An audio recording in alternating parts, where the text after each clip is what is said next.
मेरा एक छोटा-सा प्रश्न है। हाँ। प्रधानमंत्री जी की केंद्र सरकार ने जो पिछले संसद सत्र में कृषि संबंधित 3 कानून बनाए हैं, कुछ क्षेत्रों में उनका विरोध भी चल रहा है। आप इन कानूनों को उत्तर प्रदेश के किसानों के परिप्रेक्ष्य में कैसे देखते हैं? देखिए, मैं सबसे पहले तो माननीय प्रधानमंत्री जी का और केंद्र सरकार का, कृषि मंत्री जी का, सबका बहुत आभार प्रकट करता हूँ। उत्तर प्रदेश के उप मुख्यमंत्री के नाते नहीं, भाजपा के नेता के नाते नहीं, एक किसान का बेटा होने के नाते अभिनंदन करता हूँ। जिस कानून की आवश्यकता देश को कब से थी, बहुत पहले वो बन जाना चाहिए था, और कोई हाथ आगे बढ़ाना और पीछे खींचना जो दूर करना चाहते थे हमारे जो आज विरोधी बन करके बैठे हैं, और वह नहीं कर पाए, और आज माननीय नरेंद्र मोदी जी के नेतृत्व में वह काम हो गया है।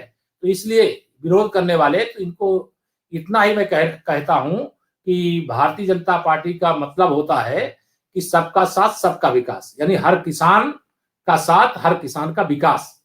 और यह जो विरोध करने वाले लोग हैं, या कुछ किसानों का साथ और कुछ किसानों का विकास चाहते हैं, तो यह नहीं चल सकता है। पूरा देश, मैंने जैसा पहले भी उल्लेख किया है कि पूरा देश कृषि कानूनों के पक्ष में खड़ा है। अगर अभी जनता की अदालत में इस मुकदमे पर फैसला सुनाने की बात आ जाए तो यह अलग थलग पड़ जाएंगे, और कोई नानी के घर चला जाएगा, कोई नाना के घर चला जाएगा।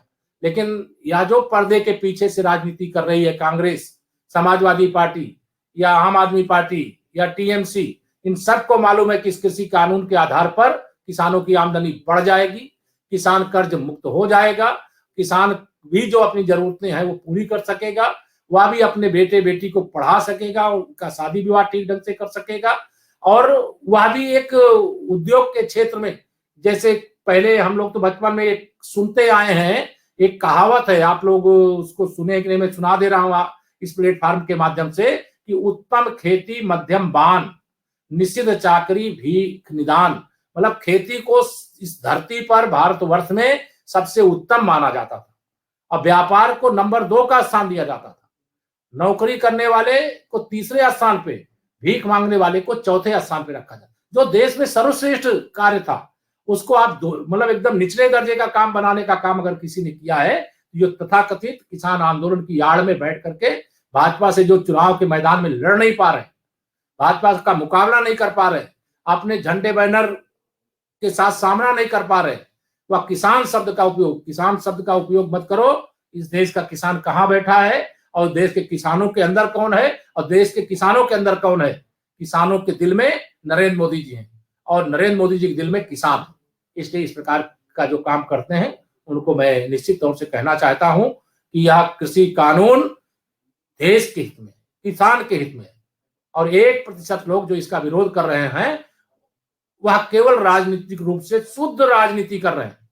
वो ना किसानों के हितैषी हैं और ना किसान है, वह राजनीतिज्ञ हैं। और राजनीति करने वालों को मैं आज इस नमो ऐप के प्लेटफॉर्म के माध्यम से कहना चाहता हूं, वो अपने झंडे बैनर के साथ आवे मैदान में, भारतीय जनता पार्टी उनका मुकाबला कर लेगी।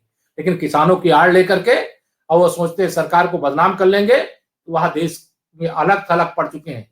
गणतंत्र दिवस पर लाल किले पर तिरंगे का अपमान यह देश बर्दाश्त नहीं कर सकता। पूरा देश आज भी गुस्से में है। मैं तो दिल्ली पुलिस को और पुलिस के जवानों को अभिनंदन करता हूं, उन्होंने बहुत धैर्य का परिचय दिया, और ये चाहते थे जो तथाकथित किसान आंदोलन चलाने वाले हैं कि ऐसी घटना घट जाए कि पूरी दुनिया में देश को और देश के प्रधानमंत्री जी को, केंद्र सरकार को बदनाम किया जाए। लेकिन ये संभव नहीं है। देश का किसान मोदी जी के साथ है, हम सब किसानों के साथ हैं, सब किसान हमारे साथ। ये कुछ किसानों के साथ, कुछ किसान इनके साथ। धन्यवाद।